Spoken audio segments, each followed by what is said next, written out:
Hello, this is your author Lance Gordon for the Philosophy of the Ananke, Part 18. We'll be continuing the last section of Herbert Spencer's update, which is talking about his book, First Principles, which was a set of 10 volumes of synthetic philosophy. In his first book, First Principles, he describes a process that essentially is the Ananke in disguise, just saw from a different point of view, and I was very fortunate to find Herbert Spencer and his analysis. So let us continue with Herbert Spencer. So Herbert Spencer's Disillusion and Conclusion on his evolution, dissolution, cyclicality, which is the Ananke cycle in disguise. The basic rhythm of the Ananke is not complete with the knowledge of evolution alone. Quote, Herbert Spencer says, "Since then we have contemplated the phenomena of evolution in detail and have followed them out to those states of equilibrium in which they all end. To complete the argument, we must now contemplate somewhat more in detail than before the complementary phenomena of dissolution," page 474 in his book First Principles. Allow me to once again to cite but a few examples that Mr. Spencer delivers. I refer you to chapter 23 for an exhaustive account of the evidence for dissolution.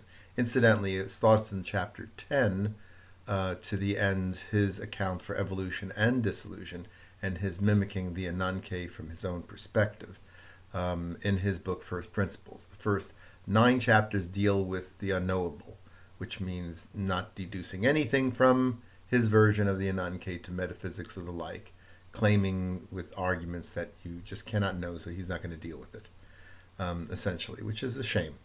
Would have liked to have seen his take on metaphysics from his point of view. Anyway, quoting Herbert Spencer, "Masses of sediment accumulated into strata, afterwards compressed by many thousands of feet, in subsequent millions of years, they are inevitably exposed to disintegrating action." This is on page 481. "We shall see that social dissolution conforms to the general law in being, materially considered, a disintegration, and dynamically considered, a decrease in the movements of the wholes and an increase in the movements of the parts. A last comparative question remains.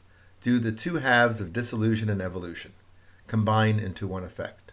Upon extensive analysis, his conclusion is, quote, the implication is that in many thousands of places throughout our sidereal system, there are going on alternations of evolution and dissolution, page 488. There arises the conception not only of local evolutions and dissolutions throughout our sidereal system, but of general evolutions and dissolutions alternating indefinitely. Furthermore, he seems to reverse his stand on stillness and death being the final equilibrium condition by stating that, quote, it is not inferable from the general progress towards equilibrium that a state of universal quiescence or death will be reached, but that if a process of reasoning ends in that conclusion, a further process of reasoning points to renewals of activity and life, page 492, 493. Actually, that hints of reincarnation, if you think about it, and what he's saying. But he doesn't address that because he claims that none of that could be figured out. But his cycle does claim that in a way of speaking. And so does Ananke. A summary of the similarities and differences between Herbert Spencer's First Principles and my interpretation of the Greek's Ananke is now probably in order. Let me see. Now in order. 1. Both are rhythms that manifest themselves from the macro interactions in our universe to the micro interactions of the same. 2. Both are processes composed of dual parts, namely that of evolution, relative chaos to relative stillness in Ananke lingo, and that of dissolution, relative stillness to relative chaos. 3. My interpretation alone conjectures an anti-cycle of the same periodicity, whereby the extremes of stillness is the other's extreme of chaos. This can be rectified with Spencer if we view the motion of whole aggregates versus the motion of the interdependent unique parts of that whole, i.e., when the parts are incorporating energy and moving relatively fast, the whole as a unit is resting. When the parts are integrated into a dynamic equilibrium and thus are moving relatively slow, but with purpose, we have the whole at its height of directed activity. I'll explain this relationship further in another addendum. Number 4. Spencer alone goes in great detail, weaving the macro rhythm of our cosmos into all the divisions of nature through his analysis of compound evolution and its secondary effects. Quite a brilliant analysis. 5. Both Spencer and I conclude that this process yields a state of equilibrium, but he suggests stillness as that state, even though his examples all pass through moving equilibrium situations countless times that alternate between his evolution and dissolution concept. 6. On the other hand, I suggest that the equilibrium state is the normal moderate vibration between the polarities of relative chaos and stillness. This multiple vibration mode has the advantage of adjusting to environmental changes without disrupting the basic rhythm for very long. In the end, it still remains unchanged as a normal moderate vibration, the equilibrium condition that is eventually established when the macro rhythm of our universe manifests itself into all the divisions of nature. 7. Spencer alone suggests that any particular rhythm, excessive, moderate, or deficient, is not purely integrative on the evolutionary side, nor disintegrative on the dissolutionary side of the basic undulation, that the progression from chaos to stillness is a net effect. In other words, the opposing forces of evolution and dissolution, the creation of potential energy and the creation of kinetic energy. It's constantly being mixed in most cases to yield a net movement towards relative stillness, potential energy, evolutionary products, or towards relative chaos, kinetic energy, dissolutionary products. This view I have assimilated into my own view of the Ananke at this point in time. 8. The pattern of orbits of the Ananke is nothing more than an explanation of how major cycle unfolds, the secondary one. Excuse me 1 second. Hello? Hello, is this Lance Gordon, author? Yes, I'm in the middle of recording a part. Let me get back to you in about, 20 minutes, Danny. Okay? You can try. I'm driving the bike, so. No problem. Very good. And happy birthday, second day. Bye-bye. All right, back to the thing. Sorry, it was my nephew's birthday yesterday, and I wished him a secondary happy birthday today. The pattern of orbits of the Ananke is nothing more than an explanation of how a major cycle unfolds the secondary one. As a major movement ebbs towards stillness, it spawns wavelets of oscillations that undulate like the mother rhythm, only faster. Jeez me's, I tell you, this is not good. But it may not be anybody. Okay. I'll say it again. The pattern of orbits of the Ananke is nothing more than an explanation of how a major cycle unfolds the secondary ones. As a major movement ebbs towards stillness, it spawns wavelets of oscillations that undulate like the mother rhythm, only faster. Periodically, a quantum shift occurs, thus thrusting the wavelets into another orbit. This feature of orbits is in addition to Spencer's progression towards uniqueness, unique individualistic clusters that are interdependent among each other. Okay, wait a second. 9. Spencer's individualistic, interdependent evolution of the parts within the whole is uniquely his idea that I must agree with. However, this property of the manifested rhythm only occurs to slow evolutions that allow the compounding secondary effects to come forth. 10. Lastly, all instability progresses to a dynamic equilibrium rhythm, and all changes that absorb disturbances from without are viewed by both of us as following the path of least resistance, which I have called the pattern of the least negative in human affairs and the pattern of efficiency in particle behavior. The comparative analysis is now complete, and it is apparent that both Spencer and I have seen this unique phenomena, which he describes in his book First Principles. I have described it, and I have described in my book, The Philosophy of the Ananke. Our interpretations are 90% the same, and yet we both saw this phenomena independent of each other. For I knew nothing of Spencer and his quest for the ultimate order in things when I proceeded on my journey that culminated with the writing of my book in 1985. I first read Spencer's book in 1992. In conclusion, allow me to summarize Spencer in an Ananke way. Our universe is unfolding in a giant rhythm which is presently in the evolutionary stage. As this wave of evolution proceeds, it develops wavelets of unique, interdependent, individualistic rhythms. These secondary effects proceed through the full cycle of evolution and its consequent dissolution, alternating numerous times until an apparent eventual death appears. Linkages and connections between these oscillations appear where large motions breed smaller ones, where smaller ones may disturb other equilibria, which in turn adjust to the environment in which they are formed. Cycle after cycle, rhythm after rhythm, this universe creates the wonders that we see. This pattern, this process, this Ananke, is not idiosyncratically unique among the divisions of nature. There are not several formulas. There are not several patterns in things. There are not several different types of evolution/dissolutions occurring. There are not several idiosyncratic schools of thought. There is only one. As Herbert Spencer so brilliantly states, quote, while we think of evolution, and consequently the alternating rhythm, as divided into astronomic, geologic, biologic, psychologic, sociologic, etc., it may seem to some extent a coincidence that the same law of metamorphosis holds throughout all its divisions. But when we recognize these divisions as mere conventional groupings made to facilitate the arrangement and acquisition of knowledge, when we remember that the different existences with which they severally deal are component parts of one cosmos, we see at once that there are not several kinds of evolution having certain traits in common, but one evolution, and consequently one kind of alternating process going on everywhere after the same manner. And so we conclude this comparative analysis. I hope my reader has been given enough data to judge the efforts mentioned here in a positive, open-minded way. There are always exceptions to the rule. There are always the differences to be argued.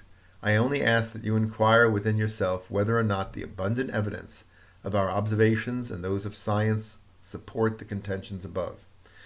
We have seen that my interpretation of the Greek Ananke is not entirely unique. Excuse me. It has been seen by the Chinese, the Tao, by the Egyptians, the Mayat, by Wei Tat in his dissertation on the I Ching, and now in this comparative analysis with Herbert Spencer, First Principles. It is my belief that this phenomena is real and has a wide application of use in a deductive manner. It can yield insights into all the divisions of nature and man, and thus perhaps all the problems that we face in our daily lives as well. The next update. Metaphysical updates to Chapter 5, January 15th, 2002. And this is an intriguing update that dawned on me at about that time. If you recall, I spoke about a mind behind the Ananke, but some of the reasoning may have been arguable and certainly contentious when it comes to my reasoning process. Well, I found a better way. So this is what this is about, at least one part. So evidence for a mind which generates the Ananke. Let me check the time, however. Here we go again. I don't know who this is. Oh, jeez. Hello, you have reached 85838. Oh, Lord. Okay. It's 3 interruptions. I'm very sorry. Evidence for a mind which generates the Ananke. One sunny day, I was walking with my wife in downtown San Diego. I was trying to share with her my conceptual, problem-oriented way of teaching. This person is not giving up, and I really don't know what to do.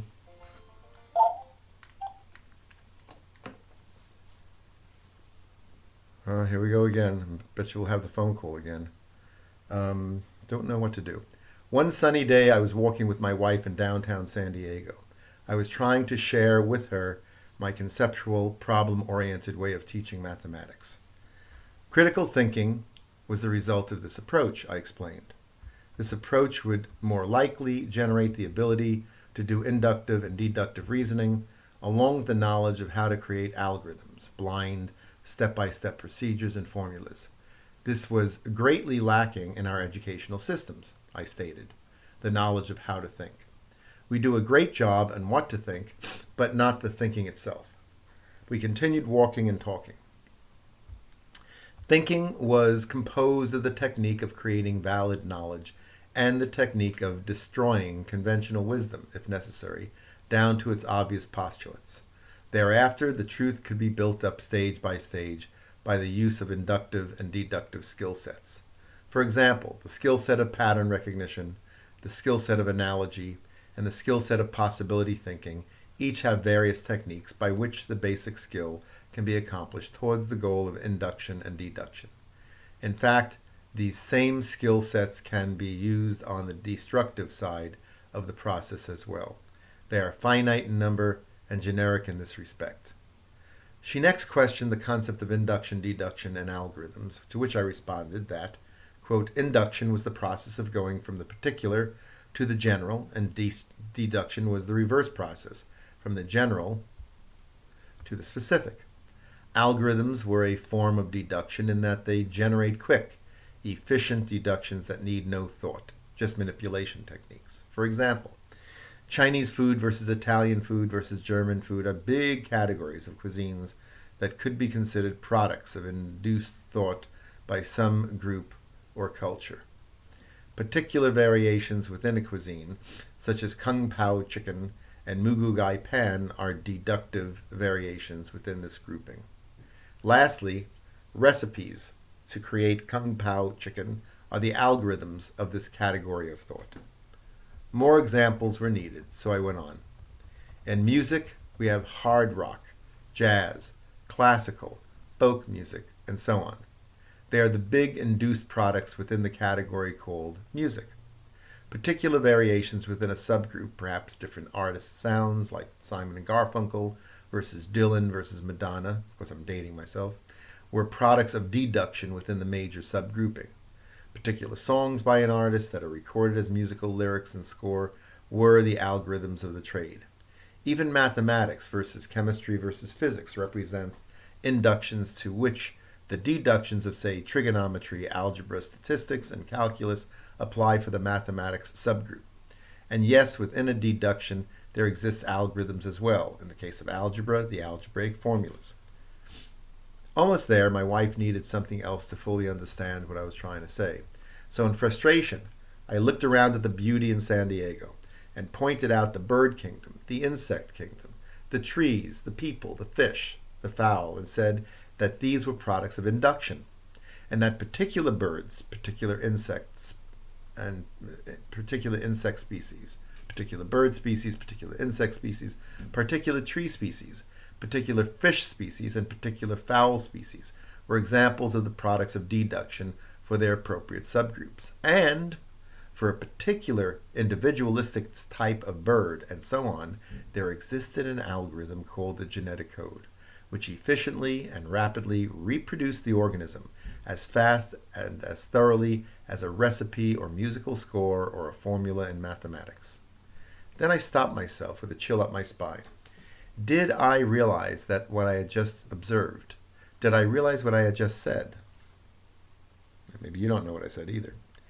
The products of induction and deduction and algorithms were all around us in nature, but these were products of thought and critical thinking, in human terms. As an ex-computer programmer, I can testify that computers can only follow algorithms. Thus, the evidence that exists supports the contention that whatever is behind the Ananke and the evolution-dissolution cycle of Herbert Spencer is not computer-like. It does not behave as if it were composed of a bundle of forces that act like a computer. The evidence points to something that at the very least, and here's the quote that a lot of people have agreed on with me, it acts as if it's thinking. So it rejects a null hypothesis of that there's a computer-like thing, like an algorithmic thing behind the universe that breeds the products that we see and points to a direction as if the universe is thinking. Doesn't mean it is thinking, but it acts as if it's thinking. Now, this is not absolutely conclusive, but, and here's a little silly quote of mine, if it walks like a duck and quacks like a duck, then it's probably a duck. In other words, the something that may be behind this oneness, called the Ananke, seems to be thinking. And if it's thinking, then it must be some sort of mind. At least I can make that leap. We shall call this mind the Absolute instead of God, so as to not conjure up the wrong image. Periodically I may say God, but what I mean is something different than the conventional definitions and characteristics.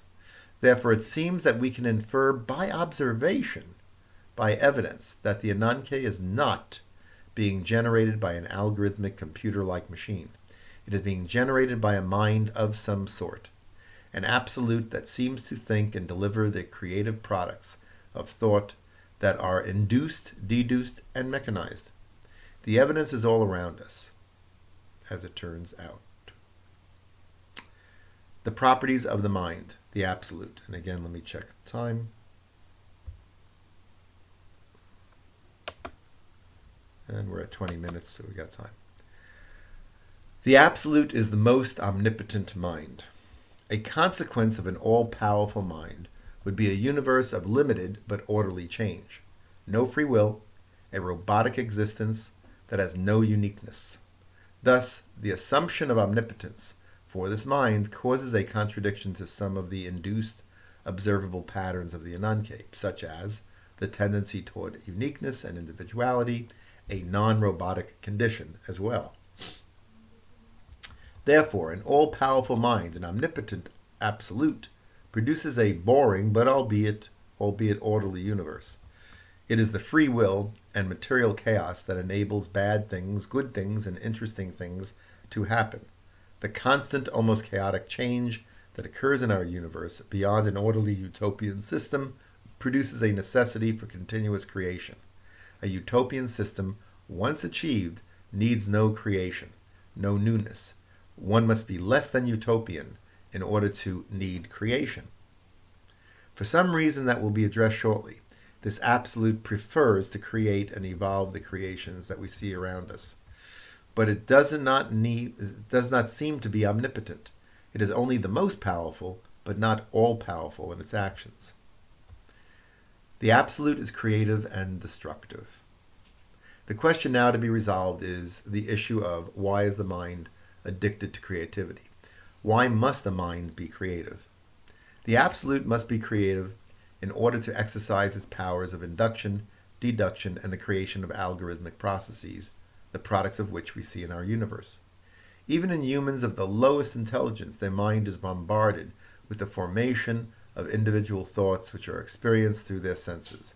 An image, a sound, a taste, a smell, a touch are all thoughts eventually comprehended by the mind. These thoughts have to be created in order to be felt by the recipient. All life experiences sensation and reacts to numerous environmental stimuli.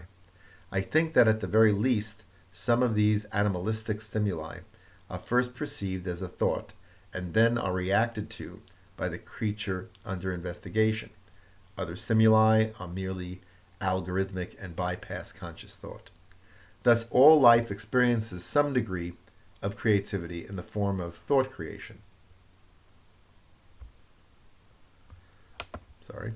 In other words, all minds must be creative in order to think, since at the very least thoughts must be created. A utopian system would produce an ideal environment that would require only a computer to maintain it, a finite set of computer-like forces. It would truly be robotic and an algorithmic world made up of beautiful people who robotically and orderly progress through their day with no pain, no wants, no needs, and only algorithmic responses to the stimuli of their environment. They would be no more than rocks subject to natural forces. The universe would be in a perfect utopian balance. There would be no need for creativity. only the constant and continuous following of algorithms, step-by-step blind procedural processes like the genetic code, which would be necessary. Okay. Again, I'm just going to check the time, and we're at 25. We can go on a little bit more. The absolute exists forever. Now I ask you to ponder the next thought carefully. If a mind does not need to think, it is for all intents and purposes dead. Think about that.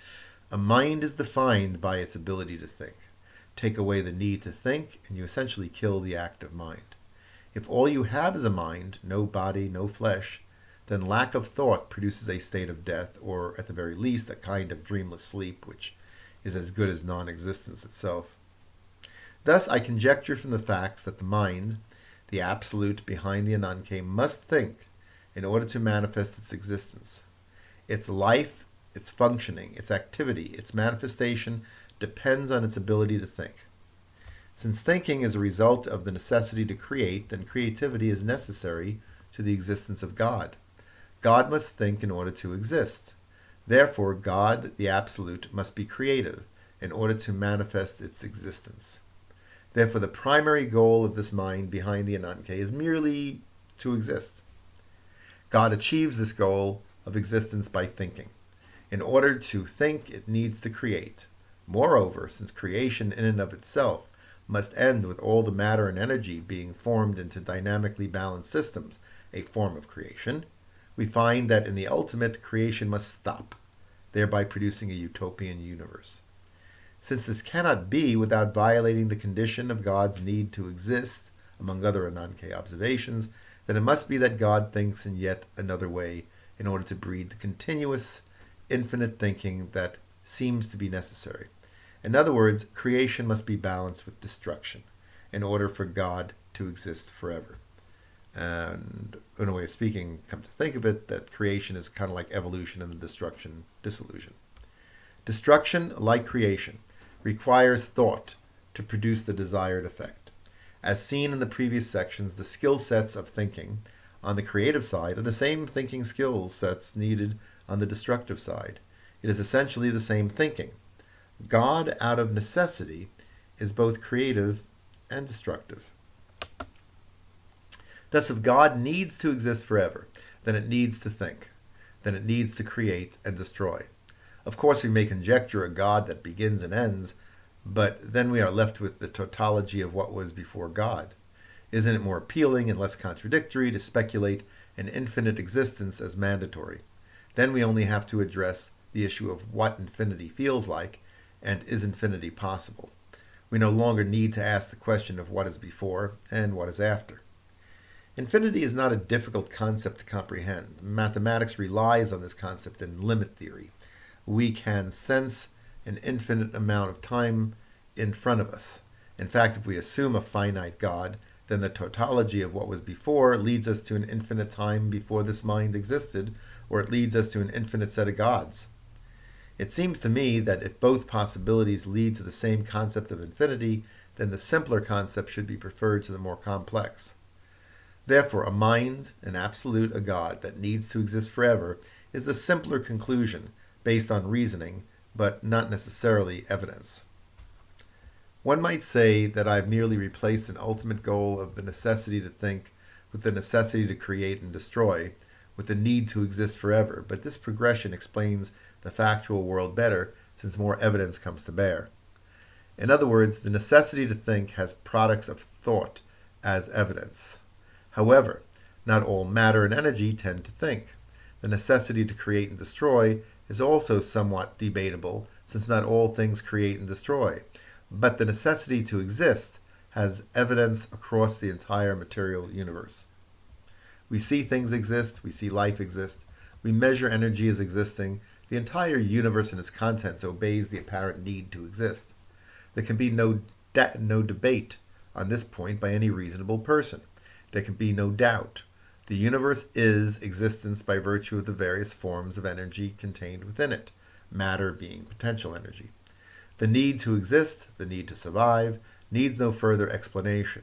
It is supported by the trillions upon trillions of pieces of material and non-material evidence, living or not, that exist today.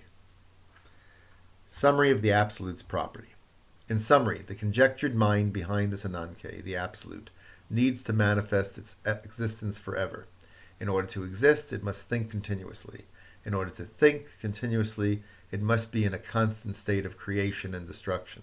In order for there to be a state of creation and destruction, the mind must control things in a guiding way and not in the perfect, dictatorial, omnipotent way that we may want. This guiding way of God is the Ananke structure and its manifestation through the Logos. In order to control things in this manner, in an Ananke way, God must have the property of being the most powerful guiding force in this universe, but not necessarily the all-powerful, omnipotent force that we demand in the gods that we pray to. In the final analysis, God cannot be omnipotent in order for God to exist forever. Let me read that again. In the final analysis, God, this mind that we conjecture from the products that we see, cannot be omnipotent in order for God, this mind, to exist forever. There is the contradiction of why God has to be both creative and destructive, and why bad things happen to good people and the like, and why you have Hitlers in the world that emerge. All this stuff is necessary, and why things go extinct.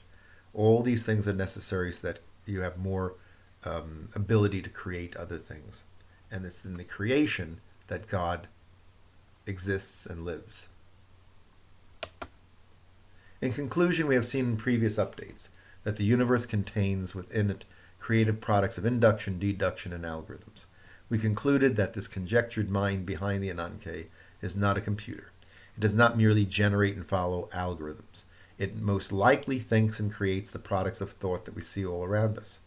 In addition to this, we now find that God needs to think in order to exist forever. God needs to create and destroy in order to think. Therefore, God creates and destroys what we see in the universe of ours and beyond. The creative and destructive force in this universe becomes a reflection of God's existence. The way the creative and destructive forces proceed becomes the behavior of God, this Ananke. This guiding Ananke becomes a necessity for the purpose of God's manifestation. A thinking mind, an absolute, a God, is inferred to exist based on the evidence and logical reasoning. It is creative, it is destructive, but God is not all-powerful. God is not omnipotent. God guides events in an Ananke way. Unbelievably, the behavior of God can be slowly understood. This behavior is called the Ananke.